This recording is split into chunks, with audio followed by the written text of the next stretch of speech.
ఓం నారాయణ ఆదినారాయణ. ఓం ఓం కాంతమ్మ ఓంకారి కాంతమ్మ. జై జై కాంతమ్మ జైకారి కాంతమ్మ. జై జై కాంతమ్మ జై కాళీ కాంతమ్మ. అవధూత కాంతమ్మ లీలలు. ఇంద్రధనస్సు పల్లకి. రచయిత శ్రీ యదనపర్తి విజయభాస్కర్ రెడ్డి గారు. గాత్రం గంటి రేవతి. సమర్పణ మండవ రవికాంత్.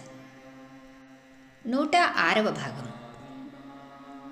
రమణారెడ్డి ఆత్మకూరు. కాంతమ్మ తల్లితో వీరి దంపతులకు కల అనుబంధాన్ని తెలుసుకుందాం. రమణారెడ్డి భార్య రమణమ్మ. వీరు ఆత్మకూరు గ్రామ కాపురస్తులు. ఈ రమణారెడ్డి గారి అమ్మ 2005 నుండి కాంతమ్మ తల్లి సేవలో ఇనుకుర్తి గ్రామంలోని ఓంకారాశ్రమంలోనే ఉండేది. రమణారెడ్డి రమణమ్మ 15 రోజులకు ఒకసారి లేదా నెలకొకసారి డేగపుడికి వెళ్ళి వెంకయ్య స్వామి దర్శనం చేసుకుని ఇనుకుర్తి ఆశ్రమంలో కాంతమ్మ తల్లిని దర్శనం చేసుకుని కాంతమ్మ ఆశ్రమంలో నిద్ర చేసి రమణారెడ్డి అమ్మగారైన రామసుబ్బమ్మను పలకరించి వస్తుండేవారు. 2010 నుండి వీరు కూడా ఒక అలవాటుగా డేగపూడి ఇనుకుర్తిలో ఉన్న ఓంకారాశ్రమమును చేరి అమ్మ సేవకై నిలిచి పూజలు చేయించుకొని రావడంలో అమ్మ పరిచయాలు ఎక్కువగా కలిగి అమ్మ వీరి కలలోకి రావడం, అమ్మ నా ఫోటో పెట్టుకొని ప్రేమతో పూజ చేయి అని చెప్పడం జరిగింది.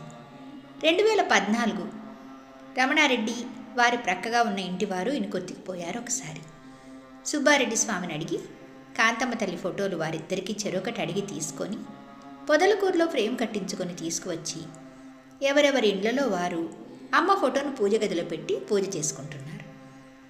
ఆ రాత్రి రమణారెడ్డి గారింటిలో పూజ గదిలో ఉన్న అమ్మ కాంతమ్మ తల్లి ఫోటోలోని అమ్మ పాలెండ్లలో నుండి చనుబాలు ధారగా కారి ఆ పటమంతా తడిసిపోయింది. తెల్లవారిన తర్వాత ఉదయం దీపారాధనకు పూజ గదిలోకి పోయి దీపారాధన చేసే సమయంలో అమ్మ ఫోటోలో పాలు ధారగా కారి ఉండడం వారికి కనిపించింది. అది గమనించిన రమణారెడ్డి రమణమ్మ సుబ్బారెడ్డి స్వామివారికి ఫోన్ చేసి, స్వామి, అమ్మ ఫోటోలో నుండి పాలు కారినవి అని ఫోటోను సెల్ ఫోన్ ద్వారా సుబ్బారెడ్డి స్వామి వాట్సాప్కి పంపించారు. అలా వారి కుటుంబం అమ్మతో ఎన్నో అనుభవాలతో 2010 నుండి అమ్మవారి ఫోటో పెట్టుకొని ఈరోజు వరకు కూడా అమ్మ సేవలో ఉంటున్నారు. అమ్మ ఆరాధన మహోత్సవాలకు వస్తుంటారు. ఓం ఓం కాంతమ్మ ఓంకారి కాంతమ్మ. ఇప్పుడు మనం గుంజి రవి గారి అనుభవాలు తెలుసుకుందాం.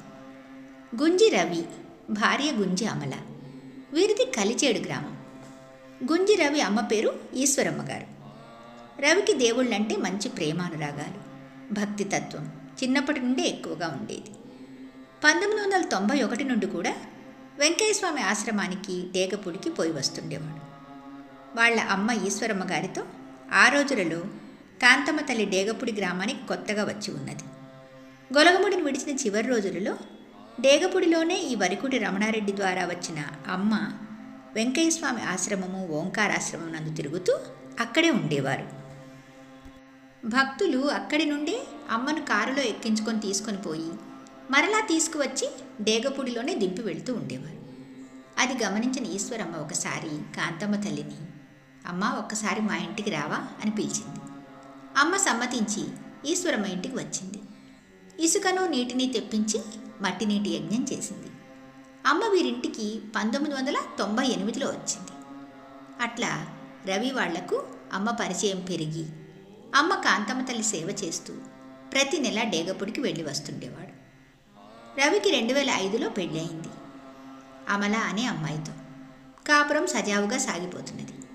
కానీ వీరికి 3 సంవత్సరాల నుంచి పిల్లలు కలగలేదు. పెళ్ళై 3 సంవత్సరాలైంది.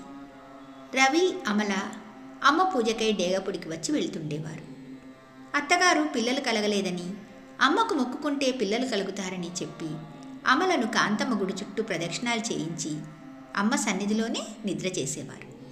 ఒక శివరాత్రి రోజున 2008లో రవి అమల డేగపుడికి వచ్చారు. అమల మనసులో గట్టిగా అమ్మను అడగాలి, ఎందుకు తల్లి మమ్మల్ని గమనించవు? నాకు పెళ్ళై 3 సంవత్సరాలయ్యింది, పిల్లలు లేరు, మాకు సంతానం కావాలి అని గట్టిగా మనసులో దీక్ష పూని అమ్మను ప్రాధేయపడింది. ఆ రాత్రి అమ్మ ఆమెకు కలలో కనిపించి, ఎందుకే బాధ, నీకు సంతానం ఉంది, పుడతారులే అని చెప్పింది. మరలా వచ్చే శివరాత్రికి అంటే 2009 శివరాత్రికి నా చేతిలో బిడ్డతో నేను నీ దగ్గరికి రావాలమ్మా, నీ దర్శనానికి అని పట్టుపట్టింది అమల. అలాగే అమలకు పండంటి పాపనిచ్చిందమ్మ. 2009లో పాపను అమ్మ దర్శనానికి తీసుకువచ్చి అమ్మకు చూపించి పూజలు చేసుకున్నారు. అది మొదలు అమ్మ అమలకు చాలా దగ్గరైంది. అమలకు పెళ్ళైన నాటి నుంచి కూడా 4 బర్రెలు పెట్టుకొని బతుకు జీవనం సాగించాలని చాలా ఇష్టంగా ఉండేది. బర్రెలు పెట్టుకుంటాను తల్లి అని అమ్మ కాంతమ్మ తల్లి సన్నిధిలో అనుకుని పడుకుంది. ఆ రోజు రాత్రి వారికి మామూలుగా పూరిల్లే, పేద కుటుంబము. భర్త రవి కూడా ఎంత సంపాదించినా సాయంత్రానికి ఏమీ మిగలపెట్టేవాడు కాదు. అంతా దుబారా ఖర్చు చేసేవాడు, మాట వినేవాడు కాదు. ఆ రోజు రాత్రి పడుకున్న అమలకు కలలో అమ్మ కనిపించి, మేం పెద్ద మేడ కడతామని, ఆ ఇంటిలోనే వ్యాపారం చేస్తామని కలలో చూపించింది అని చెప్తున్నారు అమల. అమ్మ కలలో అలా చూపించిన తర్వాత నాకు నా మనసులో ఇలా అనిపించింది, చేతిలో చిల్లిగవ్వ కూడా లేదు, అమ్మేమో అలా చూపించింది, ఎంతవరకు సాధ్యము అనుకుంటూ ఉండేదాన్ని.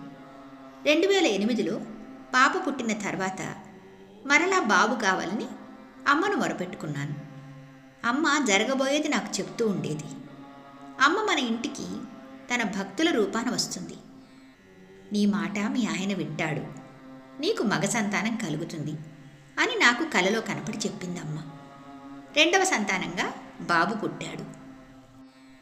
మేము కలిచేడులోనే కోమలా మెస్ అని అమ్మ పేరుతోనే ఒక మెస్ పెట్టుకున్నాము. ఇల్లు కూడా కట్టుకున్నాము. మా ఆయన వ్యాపారాన్ని నడుపుతున్నాడు.